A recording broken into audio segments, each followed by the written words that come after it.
क्या सच में मृत्यु अंत नहीं है? क्या आत्मा एक शरीर छोड़कर दूसरे शरीर में प्रवेश करती है? और क्या हजारों वर्षों से हिंदू धर्म ग्रंथों में लिखा गया पुनर्जन्म का रहस्य वास्तव में सत्य हो सकता है? जब कोई मनुष्य पहली बार मृत्यु को सामने देखता है, तब उसके भीतर एक प्रश्न अवश्य उठता है। क्या सब कुछ यहीं समाप्त हो जाता है? या फिर मृत्यु केवल एक द्वार है जिसके पार भी कोई यात्रा जारी रहती है? आज की इस रहस्यमय यात्रा में हम जानेंगे पुनर्जन्म के उस रहस्य को जिसने हजारों वर्षों से मानवता को आकर्षित किया है। स्वागत है आपका पाथ स्टोरी ऑडियो बुक्स में। हजारों वर्ष पहले भारत के ऋषि जंगलों, नदियों और हिमालय की गुफाओं में बैठकर जीवन और मृत्यु के रहस्य को समझने की कोशिश कर रहे थे। वे केवल संसार को नहीं, बल्कि स्वयं मनुष्य को समझना चाहते थे। वे जानना चाहते थे कि शरीर के नष्ट हो जाने के बाद क्या बचता है। क्या चेतना समाप्त हो जाती है या फिर वो किसी और रूप में अपनी यात्रा जारी रखती है? भारतीय दर्शन और हिंदू धर्म ग्रंथों में आत्मा को अमर बताया गया है। वेद, उपनिषद, भगवद गीता और पुराण बार बार यही कहते हैं कि शरीर नश्वर है लेकिन आत्मा शाश्वत है।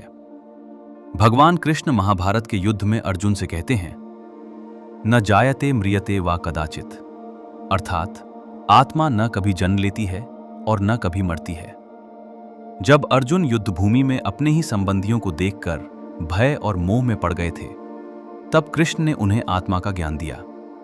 उन्होंने कहा कि जिस शरीर को तुम अपना समझते हो वो केवल एक अस्थायी आवरण है। वास्तविक सत्य आत्मा है जो कभी नष्ट नहीं होती। गीता में ही आगे कहा गया, वासांसी जीर्णानि यथा विहाय, अर्थात जैसे मनुष्य पुराने वस्त्र त्याग कर नए वस्त्र धारण करता है, वैसे ही आत्मा पुराने शरीर को छोड़कर नया शरीर धारण करती है। यही पुनर्जन्म का सिद्धांत है। भारतीय संस्कृति में यह विश्वास केवल एक कहानी नहीं, बल्कि जीवन का आधार रहा है। यहां माना गया कि आत्मा अनेक जन्मों की यात्रा करती है और हर जन्म में उसके कर्म उसके अगले जीवन को प्रभावित करते हैं। इसीलिए हिंदू धर्म में कर्म को इतना महत्व दिया गया, क्योंकि यदि पुनर्जन्म सच है तो हर कर्म का परिणाम केवल इस जीवन तक सीमित नहीं रहता, वो आत्मा की आगे की यात्रा को भी प्रभावित करता है। गरुड़ पुराण में मृत्यु और आत्मा की यात्रा का विस्तृत वर्णन मिलता है। वहां कहा गया है कि मृत्यु के बाद आत्मा अपने कर्मों के अनुसार अलग अलग अवस्थाओं से गुजरती है। कुछ आत्माएं ऊंचे लोकों की ओर जाती हैं और कुछ पुनः जन्म लेकर अपनी अधूरी यात्रा पूरी करती हैं। उपनिषदों में भी पुनर्जन्म का गहरा वर्णन है। कठोपनिषद में नचिकेता और यमराज का संवाद आता है। नचिकेता मृत्यु के देवता यम से पूछता है, मृत्यु के बाद क्या होता है? ये वही प्रश्न था जो हजारों वर्षों से मानवता को परेशान करता आया है। यमराज नचिकेता से कहते हैं कि अज्ञानी मनुष्य केवल शरीर को ही सत्य मानता है, लेकिन ज्ञानी ये समझता है कि आत्मा शाश्वत है। रामायण और महाभारत में भी कई ऐसे प्रसंग मिलते हैं जहां आत्मा और पुनर्जन्म की ओर संकेत किया गया है। महाभारत में भीष्म पितामह मृत्यु को अपनी इच्छा से स्वीकार करते हैं। भारतीय परंपरा इसे आत्मा पर गहरी साधना और नियंत्रण का प्रतीक मानती है। लेकिन क्या पुनर्जन्म के पक्ष में केवल धर्म ग्रंथ ही हैं? या फिर वास्तविक जीवन में भी ऐसे संकेत मिलते हैं? दुनिया भर में ऐसे हजारों मामले सामने आए हैं जहां छोटे बच्चों ने अपने पिछले जन्म की बातें बताईं। कुछ बच्चों ने ऐसे गांवों और परिवारों को पहचान लिया जहां वे इस जीवन में कभी गए ही नहीं थे। कुछ ने अपनी पिछले जन्म की मृत्यु तक का वर्णन किया। भारत में भी कई ऐसी घटनाएं सामने आईं जिन्होंने लोगों को चौंका दिया। कुछ बच्चों ने अपने पिछले परिवारों के नाम बताए, कुछ ने छिपी हुई चीजों की जानकारी दी और कुछ ने ऐसे लोगों को पहचान लिया जिन्हें वे कभी मिले ही नहीं थे। इन घटनाओं ने वैज्ञानिकों को भी सोचने पर मजबूर किया। अमेरिकी शोधकर्ता इयन स्टीवेंसन ने वर्षों तक ऐसे मामलों का अध्ययन किया। उन्होंने हजारों बच्चों के मामलों को दर्ज किया जिन्होंने अपने पिछले जन्मों की यादें होने का दावा किया था। हालांकि विज्ञान अभी तक पुनर्जन्म को पूरी तरह सिद्ध नहीं कर पाया है, लेकिन चेतना का रहस्य आज भी विज्ञान की सबसे बड़ी पहेलियों में से एक है।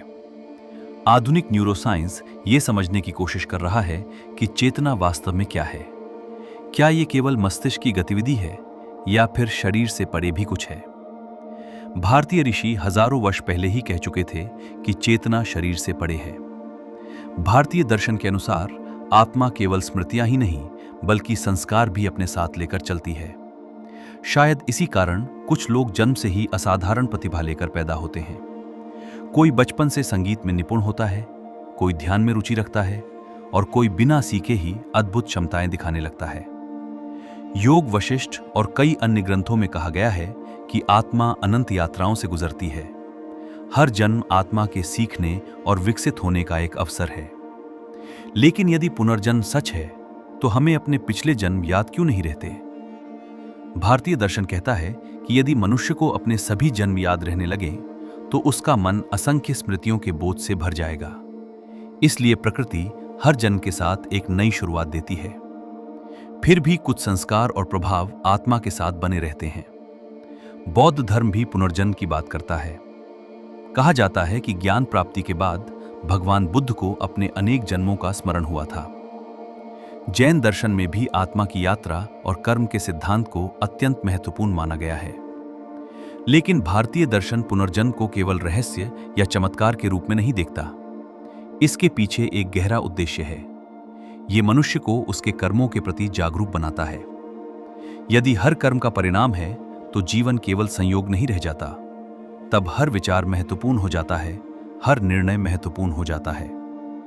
आज आधुनिक दुनिया में मनुष्य ने तकनीक में बहुत प्रगति कर ली है, लेकिन भीतर से वो पहले से अधिक अशांत दिखाई देता है। मृत्यु का भय, भविष्य का भय और अकेलेपन का भय उसे लगातार परेशान करते हैं। शायद यही कारण है कि लोग फिर से आध्यात्मिक प्रश्नों की ओर लौट रहे हैं। क्या सच में आत्मा अमर है? क्या पुनर्जन्म संभव है? और क्या जीवन केवल एक जन्म की कहानी नहीं बल्कि चेतना की लंबी यात्रा है? शायद विज्ञान आने वाले समय में चेतना के रहस्य को और गहराई से समझ पाए। लेकिन फिलहाल पुनर्जन्म का प्रश्न अब भी मानवता के सबसे बड़े रहस्यों में से एक बना हुआ है।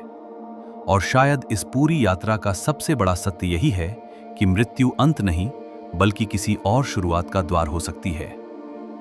यदि आपको ये रहस्यमय यात्रा पसंद आई हो तो वीडियो को लाइक करें, शेयर करें और channel Parth story audio books को सब्सक्राइब करना ना भूलें, क्योंकि यहाँ हम खोलते हैं अध्यात्म, इतिहास और ब्रह्मांड के ऐसे रहस्य जो आपकी सोच बदल देंगे। फिर मिलेंगे एक और अद्भुत रहस्य के साथ। ओम शांति।